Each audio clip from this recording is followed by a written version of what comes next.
Hey guys, and welcome to an amazing top 7. Today we are going to be doing top 7 Nintendo Switch games. Let's get started. Mario plus Rabbids is actually a really cool game, and it's kind of like a mixture of an RPG and a strategy game where you get to shoot the opposing team of Rabbids. So Mario and his buddies get together and yeah, there's like a collision in the Mushroom Kingdom, and that ends up kind of mixing things together with Rabbids, and then you have to try to stop Bowser's bad actions, or Bowser Jr.'s on here. So yeah, it's pretty cool. I do recommend it. Kirby Star Allies is an easy game, but really fun one. You always have like a really fun time when you're playing Kirby. None of it's frustrating, not even the final boss. Well, maybe a little bit. Or the extra modes can be a little frustrating, but it's actually really fun to play. And it does have amiibo support, but not that much. But what you do, Kirby and his friends, Kirby has friends this time. You throw a heart at an enemy and they become your friend. So Kirby, you can get some friends together and destroy. I'm not gonna spoil the final boss, but there's Highness that you have to defeat. And yeah, but there is something after that. I am not gonna spoil it at all. It is a really good game. Splatoon 2, in my opinion, is the best shooter. I never really got into the FPSs and stuff like that because there really isn't many options for Nintendo fans. So that's why we started getting Splatoon, made by Nintendo, which came out in 2015.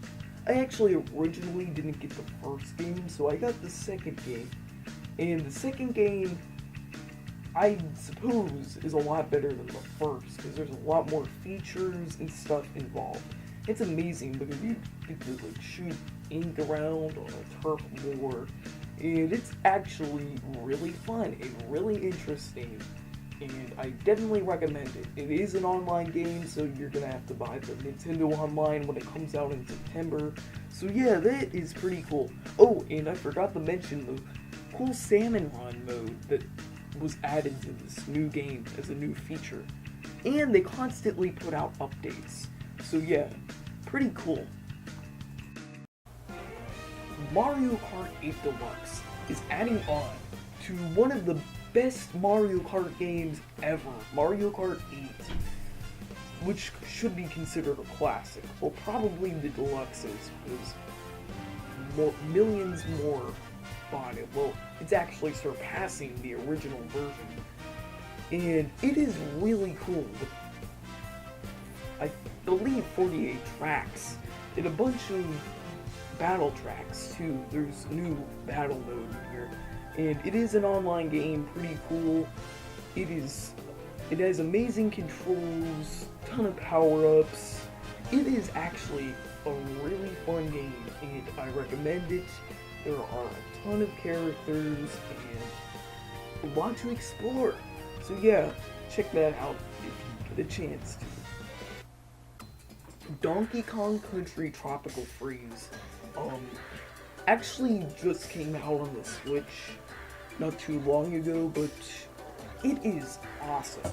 I didn't get it on the Wii U, but this is my first time experiencing the game, and it is amazing. It is way better than the Returns, which was phenomenal. This game is outstanding. This was basically like the Breath of the Wild or the Mario Odyssey of Donkey Kong, but they didn't exist when this game came out in 2014. But the new re-release of it with Funky Mode is actually pretty cool.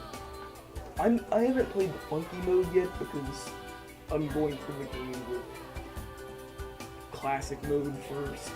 But it is a little difficult. There is some challenge with it. Not the hardest game ever, but definitely not the easiest game. There are a lot of places where you get stuck. But that's what the store is for, where you can buy some things. It is amazing.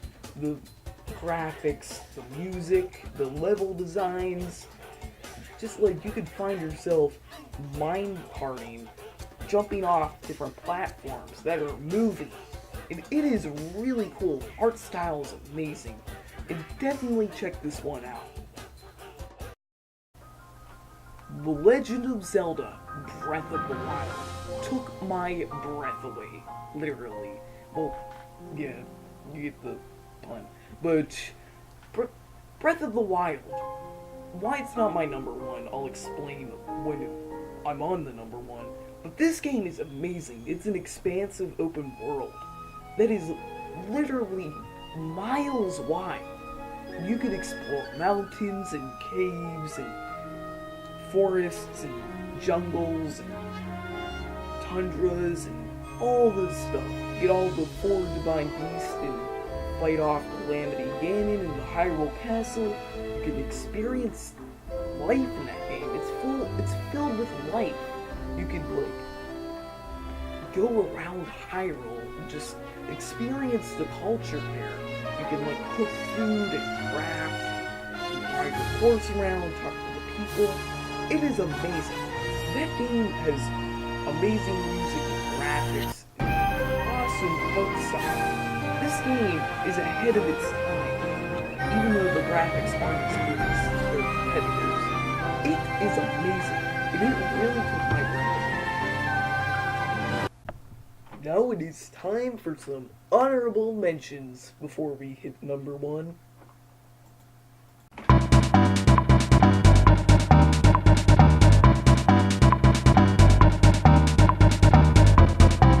Super Mario Odyssey is number one on this list because I honestly feel that it's just a slightly better game than Breath of the Wild. So don't get too triggered about it because it has a ton of replayability with all of its moons and its multiple worlds. And it really is an amazing game. And we haven't seen anything like this in a Mario game, even remotely like this, since Super Mario Galaxy 2, I believe, 8 years ago. This is blowing me away, this game, because you have many more power-ups, with this time being in the form of enemies that you have to capture using Cappy, and tons of little puzzles hidden throughout the game that you can collect more moons, and then you face off Bowser. The story mode is the full story is short, but the replayability and the moons you collect to 100% the game, and all the coins you need to collect all the costumes, that is amazing. And there's even new DLC, free DLC, coming out every month so you can get new costumes, and hopefully there's a new world and a paid DLC. But definitely check this game out because it is amazing. Thank you guys for tuning in to this top 7. I hope you tune in to some of my other videos and check out some of my top 7s in the future. So thank you guys for watching, and goodbye.